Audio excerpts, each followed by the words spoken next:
So thank you for making your way all the way up to the library. I appreciate this has not been the easiest place to find. It took me several goes.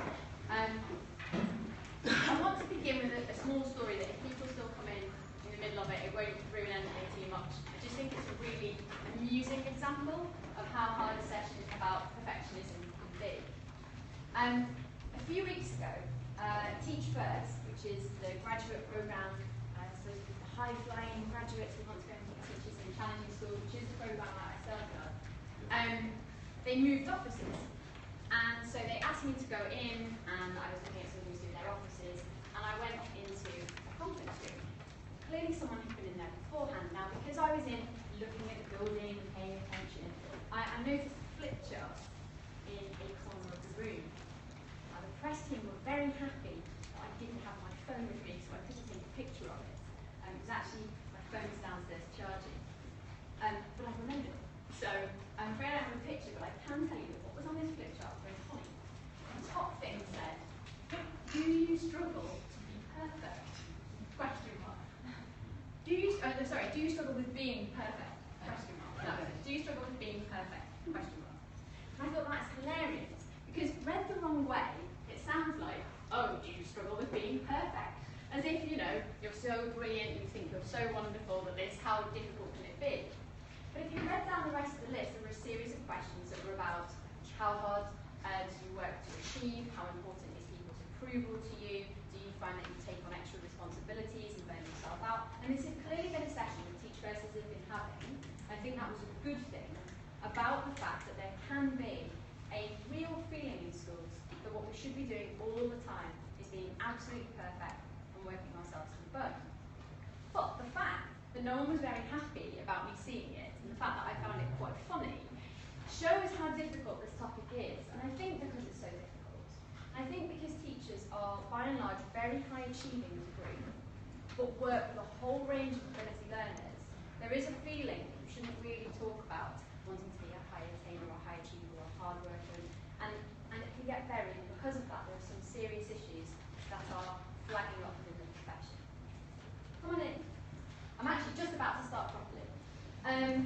So what I would like to share with you today is a year of thinking about teacher recruitment actually, and the problems with teacher training, with the fact that we've got a teacher recruitment. Bye. Alright, I turn you into 10 more people. Hello, come on in. We are in. So it's a year-long investigation. I kind of want to walk you through a mystery around why I think there is a teacher recruitment problem, why there are vacancies in schools, even though the data suggests we have plenty of teachers. So the argument that there are not enough teachers actually doesn't stand up.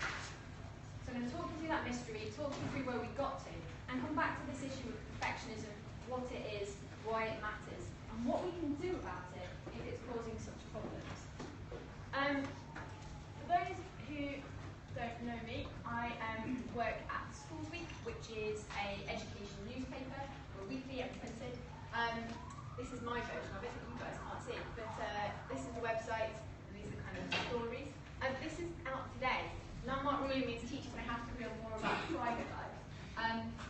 Yeah, it's quite interesting. It's worth reading, actually, because it's been a High Court ruling to do with someone buying a house with somebody, and they didn't actually declare it, which I'm finding kind of bizarre. That's the kind of stuff that we do. We investigate school issues. Now, a year ago, we had sort of two different interviews. TES did an interview with Nick Gibb, in which he sort of denied there was a recruitment crisis, and a couple of weeks later, we interviewed him and said, you know, you're denying this problem. Here's a bunch of evidence. What's going on? And he said, oh no, there isn't a crisis. There is just a sort of small issue, and here's all the data that backs me up. And actually, he's not wrong. When you look at the data, there are issues with teachers leaving.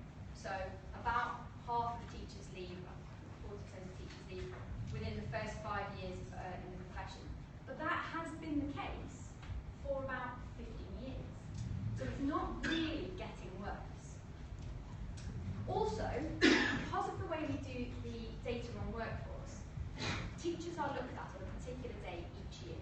Now, most of you who've ever worked in a school will know it's incredibly rare that any class doesn't have a teacher in front of it at any time. It is the great miracle of schools that 8 million children go to a building every day and somehow people scrabble and get an adult in front of them. Not necessarily the adult you would choose, but is there. Now that means when the government goes in and does the census, they can say there's a tiny, tiny percentage of vacancies. Now we could argue, okay, who are those people, so on and so forth, but ultimately, when you look at the numbers of teachers who are in the system, they are there. Now one of the things that really struck me was, well, we've still got high numbers of vacancies. We know that the re-advertising rate for jobs is very, very high. We know that people are not getting as many applicants as they were several years earlier. We do know increasingly there is an issue with trainees, but that's not what's causing the problem. But we also know that supply agencies, their profits have been shooting through the roof.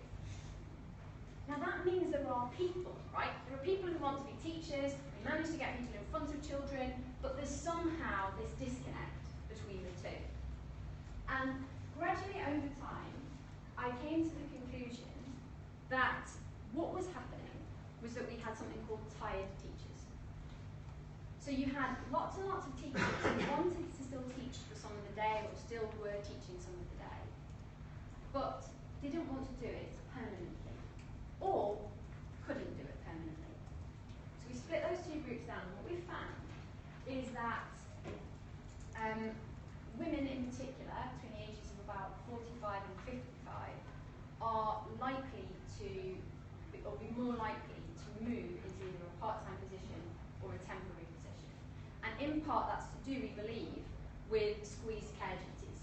So in particular, as the rate of the first age of childbirth has gotten later, increasingly if you are in your mid-40s, you are likely to have teenage children and reasonably elderly parents. And that's very, very difficult to deal with if you then have a full timetable, the increasing pressures of school.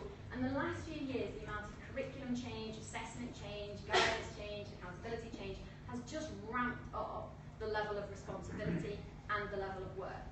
So if you have this generation who are particularly squeezed, and I mean, don't get me wrong, this can happen to anybody at any point in their life, that other things can happen outside, but if you particularly have a group who are squeezed with caring responsibilities, loaded up with other work responsibilities, there is an issue.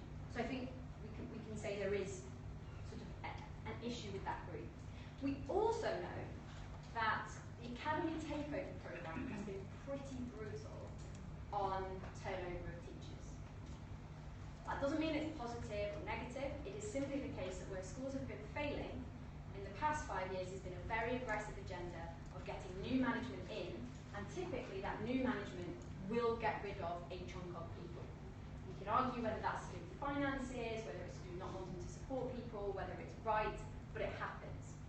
And that group of not being supported very often feel very got at and just feel like they actually don't have the confidence to go back into a role where they want to stay within a school permanently, so they'll tend to move around.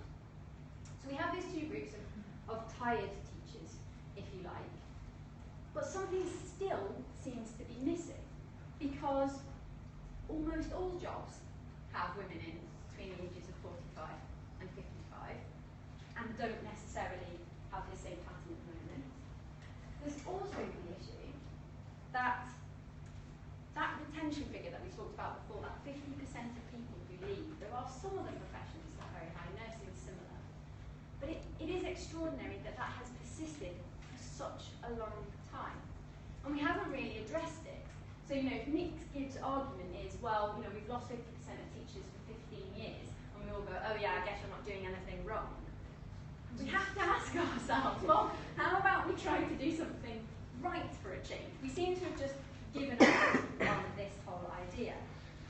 Now, in terms of research, I know so far I haven't given you kind of the sciencey numbers. What this is has been a lot of digging into other people's numbers and so on and so forth. This is the first piece of academic research I want to look at. Now, I put these on Twitter earlier, partly because it's easier for me, and partly because if you can't see them, it might be easier for you to get them up on your phone. But these photographs are taken from a book by Christopher Day, and I will explain them in a sec. If you can't see the axes, it doesn't matter. And what he did, he spent his entire career pretty much finding out why teachers leave the profession. And he is able to stop us from believing two things that teachers often do about why teachers leave. One is that it's to do with the government. Everybody, when they leave, likes to write, "Dear Nicky Morgan, here is the reason very angrily why I am leaving." And they send it to their newspaper, and we all share it, and isn't Nicky Morgan terrible that she's making this poor head teacher leave her job? But actually, when you look, what these are the reasons why people leave, which is these ones, and the reasons when they're happy and why. And this is actually the highest, it's just to do with personal reasons. It's usually to do with home life, to do with families. And this is the thing I think we're talking about. Pupil behaviour is actually it's quite decent. Sorry, I've got that wrong. That one's personal, that one's people. This one is actually the school. So it's school effects is the really big one. And then it's personal, then it's people's, then it's policy right down the bottom. That's if you leave in your first few years. If you leave after 5 years, personal goes very, very high, and it goes very, very similar to school. So that's the other reason why we believe as people move through their careers is much more to do with home life. So the first few years, if you leave, it's to do with school, personal pupils next, and then policy. If you leave after 5 years, it's much more to do with personal and less to do with school, and more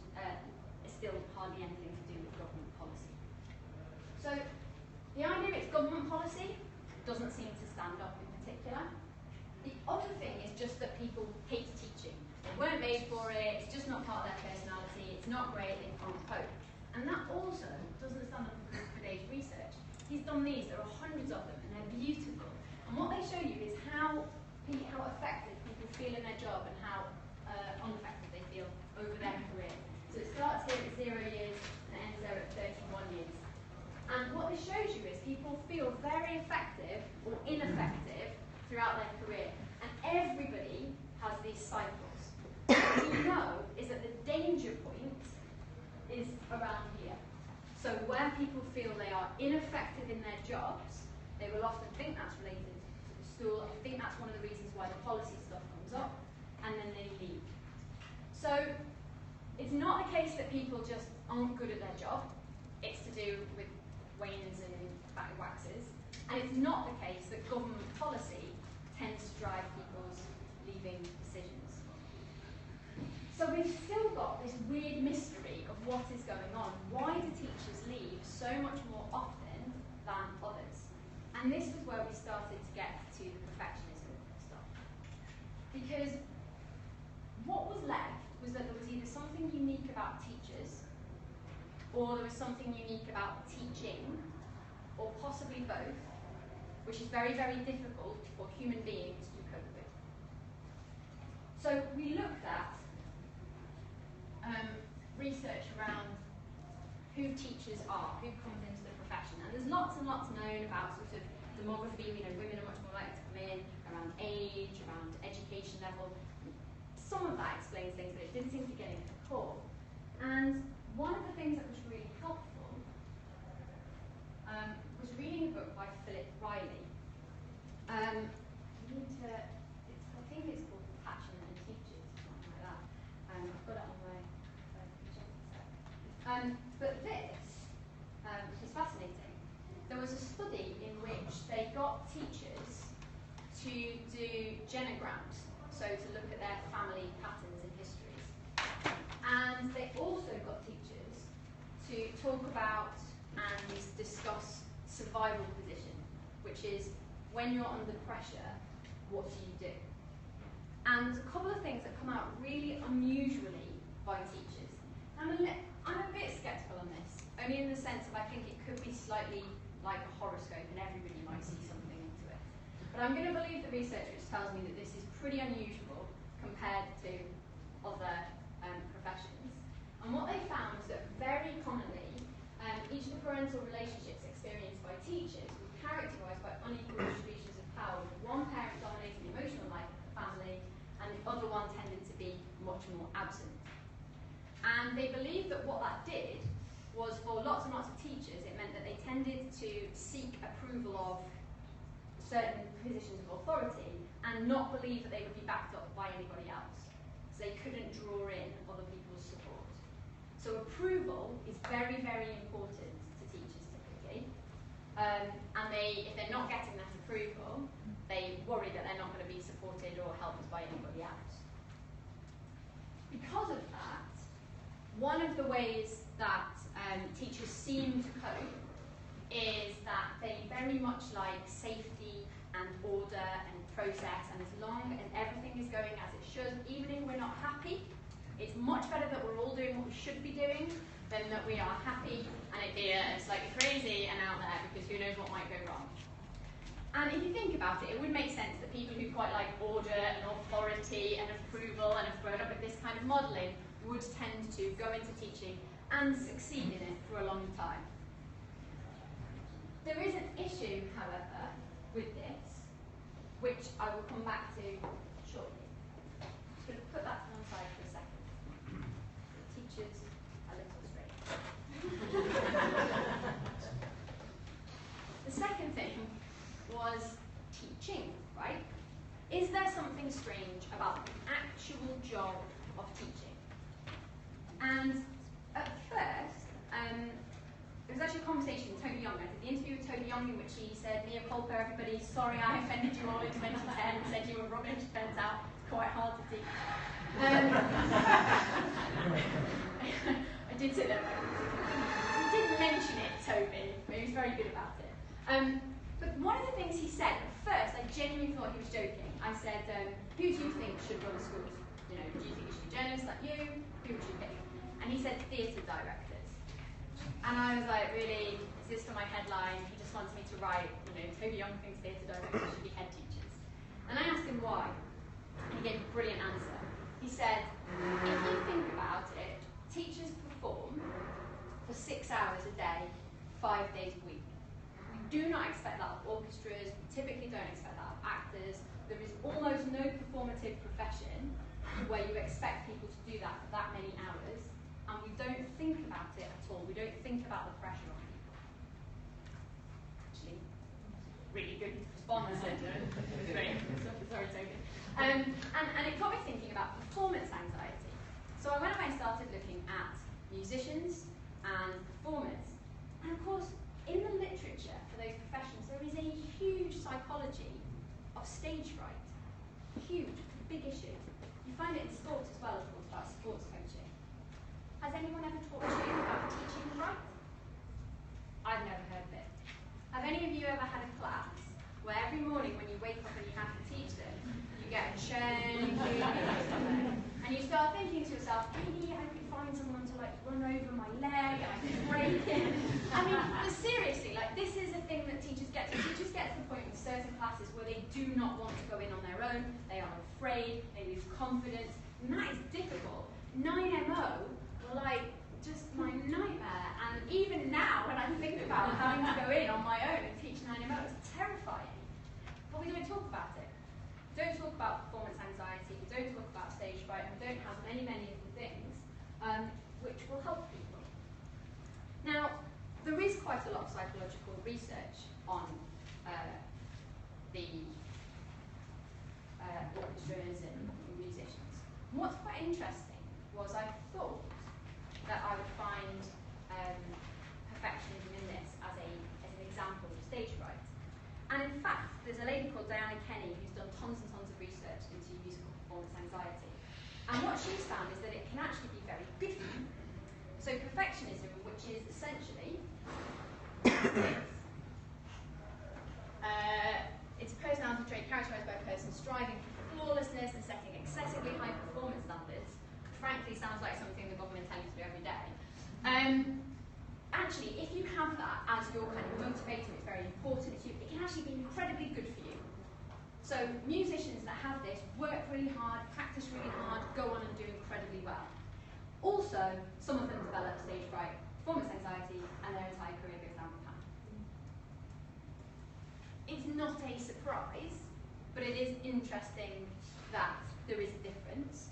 There have been very few studies done on this, particularly in teachers, but the ones that have again tend to separate out that there are some teachers for whom they find it very, very adaptive.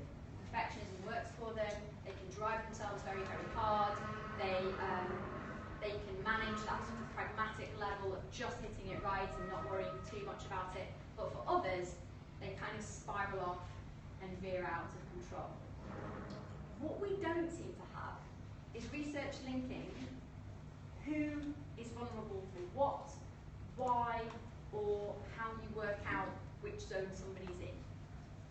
So if we can believe that performance anxiety happens for teachers, if we know that research so far has shown that for some people it's adaptive and for others it's maladaptive, and if we know that the teaching environment is very, very difficult, we need a way of thinking about who is likely to suffer with this and when is it likely to tip over.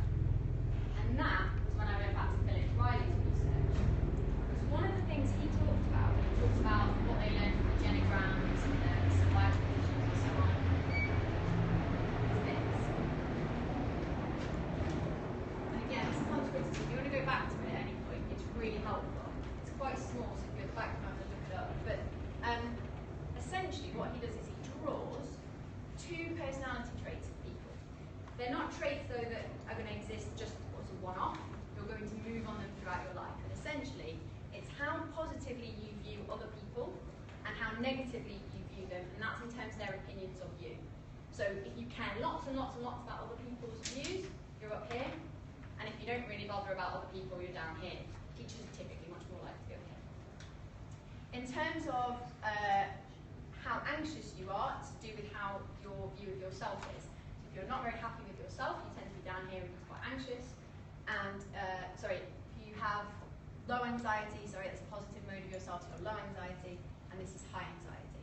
This means that you're worried. So what you find is, if people are not generally a worried person, they're quite happy with themselves, and they think other people are pretty good, they know that their colleagues they're working with are very, very supportive, then they're quite happy, and they're up here. If you've ever worked in a supportive department, you feel you're being effective, you knew the lessons you were teaching, you're probably up there. You don't tend to get too many people here, which is where people really don't care what other people think of them, and they don't have any anxiety about telling you. They're just like, I don't care, I'm happy, I don't give a stuff about other people. That's really rare in teaching because the whole job is about worrying about other people and considering them and everything else. You will find it sometimes, but it's pretty rare. High anxiety, however, is people who are very, very conscientious, they're very worried about failing, and if they're very, very worried about other people, then they can become quite preoccupied with seeking approval. And then the other people here are the ones who are very, very worried about getting everything right, they don't like failing, and they think that other people are going to criticise them or bring them down. So they're not seeking their approval, what they want is to avoid punishment or being yelled at. So if I think about 9MO, to be honest, I didn't like them. I didn't really want to teach them. I did like them by the end. But when I was teaching 9MO, I didn't like them. I didn't really care what they thought, but I was really worried because I thought that they were going to throw things at me or attack me, and I was genuinely fearful. So I was operating down in this bottom area.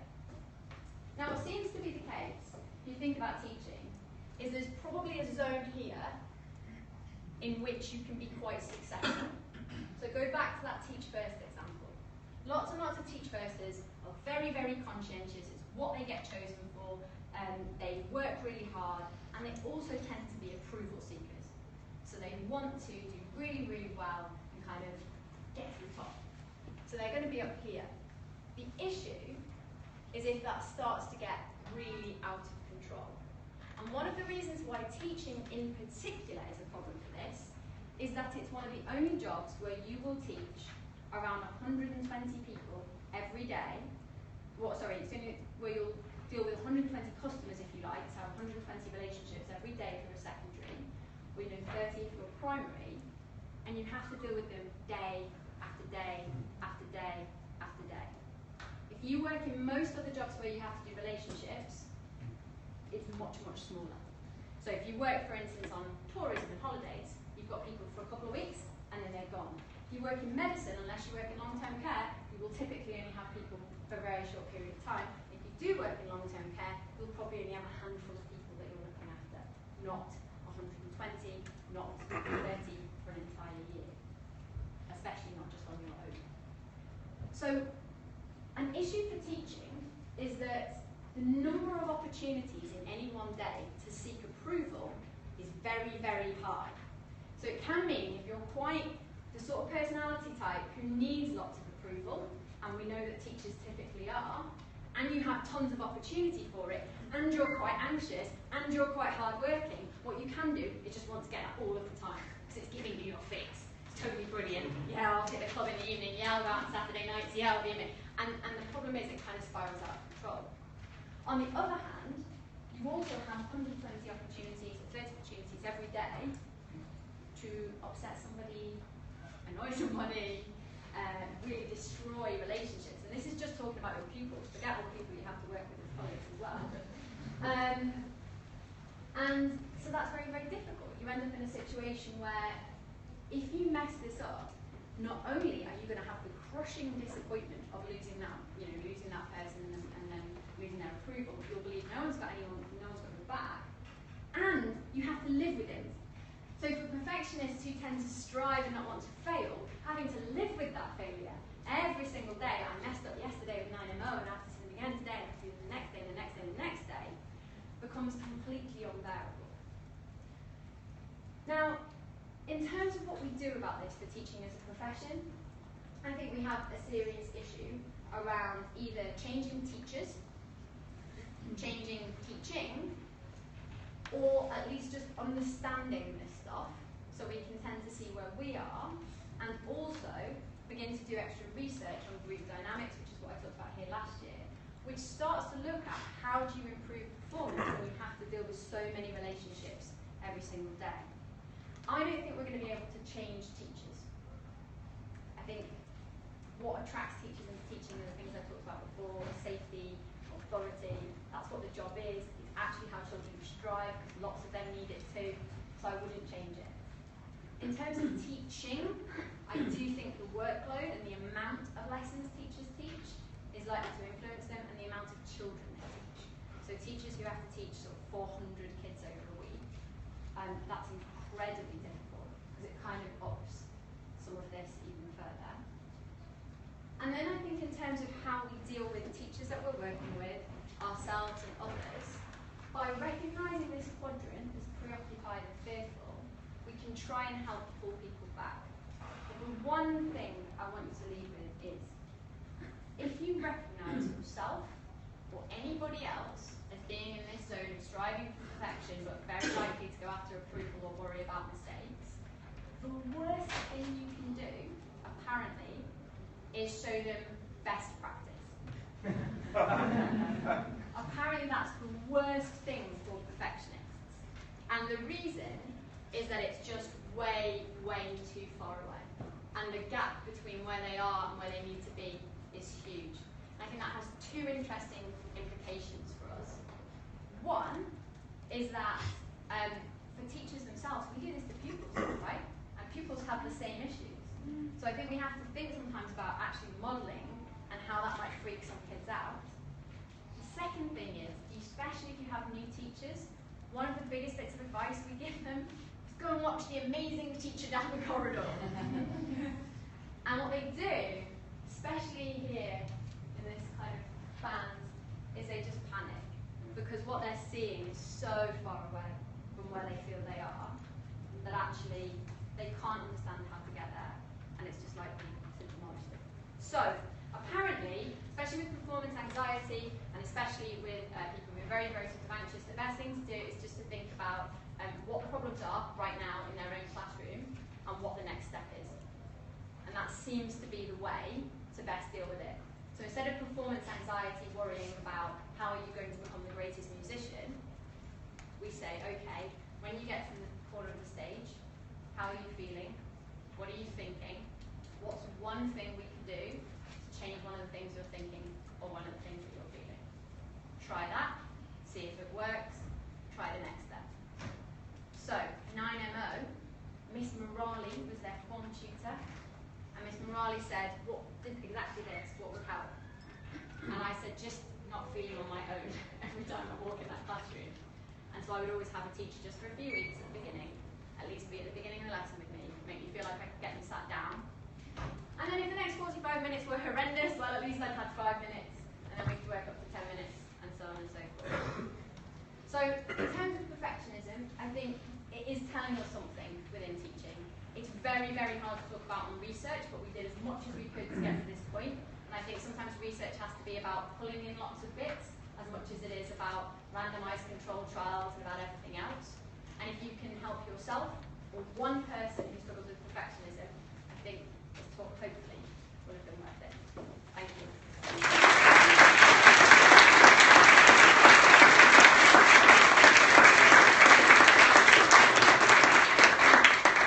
There are 5 minutes, but I'm aware of changeover times and so on and so forth, but questions can be kind of tricky. So I'm going to take the one to your hand straight away, and then that's it. But if anyone wants to ask me anything else, please do ask me afterwards around, I think, for at least until lunchtime. Are you a perfectionist? Good question. Really, really, really good question. Do you know, I actually thought about that last night. I was going to do slides for this. I've never ever spoken before without slides. And the grammar school thing of the last 3 days has somewhat thrown me mad. So, do you know, and it didn't bother me in the slightest. And all week I've been wondering what I was going to say about that, and I think I come to the conclusion I'm not. I thought I might be when I started this, and I'm actually, I think I don't struggle. I think what I am is I am quite anxious, but I don't think it's to do with perfection. I'm not sure what it is. So, but I don't You did just struggle. fine. with stuff being slightly scrappy or rubbish. And I actually then felt bad that I would let the audience down. And then I thought, well, maybe I am a perfectionist. So if you're sat there thinking that you don't know if you are or not, maybe don't worry. What's useful is just this thing. Are you sometimes a person who seeks too much approval, or are you a person who sometimes worries too much about failure? And I think I worry more about failure and less about approval maybe, so I didn't want to let you down, but you know, I wasn't too worried if it was slightly scrappy. Anyway, there we go. Next step next year is perhaps just not even having these at all, and then I just won't worry at all about anything and I'll just walk straight in and talk. That can be my plan next year. Thank you.